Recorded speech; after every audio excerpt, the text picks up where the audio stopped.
কাউকে মানসিক কষ্ট দিচ্ছেন, খুব যত্ন করে দিন যাতে কেউ টের না পায়। তবে নিজেকেও একটু তৈরি করে রাখবেন ভবিষ্যতের জন্য। যে কষ্টগুলো কাউকে দিচ্ছেন, দুনিয়াতে তার পুরোটা না হলেও মিনিমাম 1/3 ভোগ তো করেই যেতে হবে আপনাকে। গোলাকার এই পৃথিবীতে আপনার দেয়া কষ্টগুলো ঘুরে ফিরে কিন্তু আপনার কাছে একদিন না একদিন ফেরত আসবে।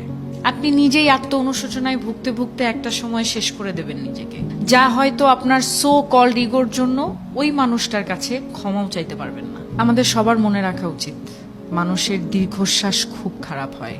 সামনে এগোতে গেলে শেকলের মতো পা জড়িয়ে টেনে ধরে। ভালো থাকুক আমাদের চারপাশের মানুষগুলো।